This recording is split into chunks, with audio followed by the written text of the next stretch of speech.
Raghoji Salve 14 November 1794, 17 February 1881 या कालखंडात क्रांतिकारक होते.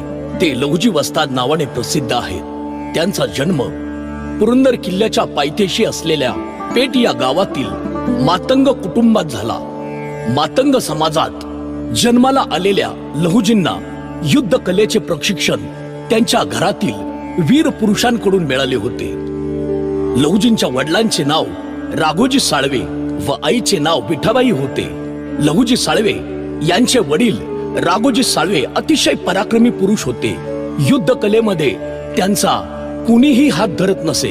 ते वाघाबरोबर लढाई करण्याच्या पराक्रमामुळे लहुजी साळवे यांचे वडील राघोजी साळवे त्या काळी प्रसिद्ध होते. एकदा राघोजी साळवे यांनी वाघाबरोबर युद्ध करून जिवंत वाघाला खांद्यावरती घेऊन पेशव्यांच्या राज दरबारी सादर केले होते व आपल्या प्रचंड शक्तीचे प्रदर्शन केले होते.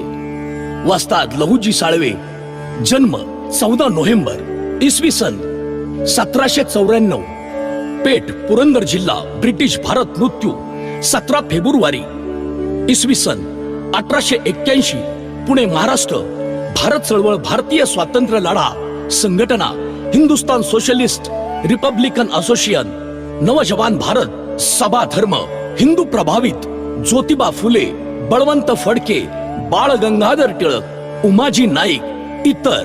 वडील राघोजी साळवे, आई विठाबाई, पत्नी ब्रह्मचारी.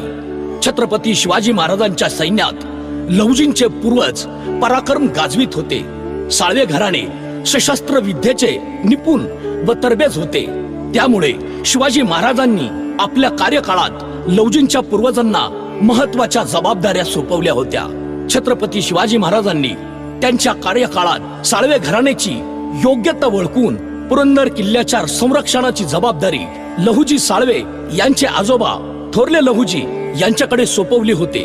पुरंदर किल्ल्याच्या संरक्षणासाठी साळवे घराण्यातील अनेक वीर पुरुषांनी आपल्या प्राणांची आहुती दिली होती. त्यांच्या उत्कृष्ट कामगिरीमुळे छत्रपती शिवाजी महाराजांनी लहुजींच्या पूर्वजांना राऊत या पदवीने गौरवले होते. पुढे 5 नोव्हेंबर 1817 पेशव्यांचे इंग्रजांसोबत खडकी येथे तुंबळ युद्ध झाले. 12 दिवस राघोजी व 23 वर्ष वयाच्या लहुजी यांनी आपल्या मावळ्यांना सोबत घेऊन इंग्रजांविरुद्ध प्रखर लढा दिला. दांडपट्टा चालवणे, तलवारबाजी, घोडेस्वारी, बंदूक चालवणे व निशाणेबाजी या सर्व युद्ध कलेमध्ये लहुजी निपुण होते.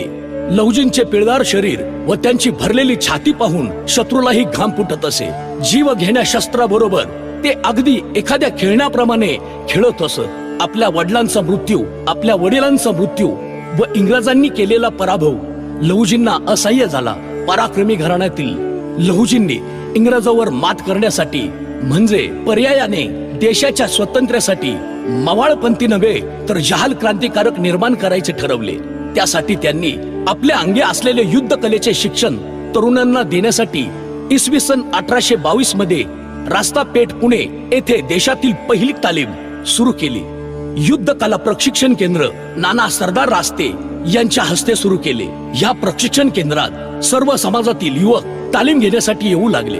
यात प्रामुख्याने बाळ गंगाधर टिळक, वासुदेव बळवंत फडके, ज्योतिबा फुले, गोपाळ गणेश आगरकर, चाफेकर बंधू, क्रांतीभाऊ खरे, क्रांतीवीर नाना दरबारे, राव बहादूर सदाशिव गोवडे, नाना मोरोजी, क्रांतीवीर मोरो, विठ्ठल भाळवेकर, क्रांतीवीर नाना छत्रे, उमाजी नाईक, फुले यांचे सहकारी वाळवेकर आणि परांजपे हे देखील लहुजी साळवे यांच्या आखाड्यात शिकले. क्रांतिकारक घडविण्यासाठी लहुजी वस्तादांनी भारतातील पहिली तालीम 633 गंजपेठ या ठिकाणी तयार केली. या तालमीत महात्मा ज्योतिबा फुले, लोकमान्य बाळ गंगाधर टिळक, वासुदेव बळवंत फडके, आगरकर, चाफेकर बंधू यासारख्या त्यावेळेच्या तरुणांना गंजपेठेतील 633 या ठिकाणी असलेल्या तालमीमध्ये मल्लखांब, तलवारबाजी, बंदूक चालविणे, दांडपट्टा चालविणे अशा प्रकारचे प्रशिक्षण दिले.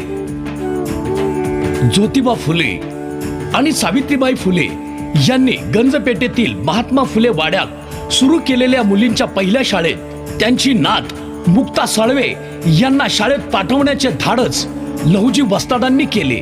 भिडेवाड्यात महिलांना शिक्षण देणाऱ्या सावित्रीबाई यांना शेणा मातीचे गोळे मारणाऱ्यांना धडा देण्यासाठी लहुजी वस्तादांनी सावित्रीबाईंचे अंगरक्षक होऊन त्यांचे रक्षण केले. 20 जुलै 1889 रोजी इंग्रजांनी वासुदेव बळवंत फडके यांना देवर नवडगा मुक्कामी रात्री झोपेत असताना पकडले व त्यांच्यावर राजद्रोहाचा खटला भरला. 7 नोव्हेंबर 1879 रोजी वासुदेव बळवंत फडके यांना जन्मठेफीची शिक्षा ठोठावली. लहुजींच्या मनावर दुःखाचा आघात झाला. अवघ्या 13 महिन्यांनी 17 फेब्रुवारी 1889 रोजी पुण्याच्या संगम पुलाच्या परिसरात संगमवाडी येथे घनदाट जंगलात लहुजी साळवेंची प्राणज्योत मालवली व एका महाक्रांती पर्वाचा शेवट झाला. क्रांतीवीर लहुजी वस्ताद साळवे यांची समाधी संगमवाडी पुणे येथे आहे. जय लहुजी.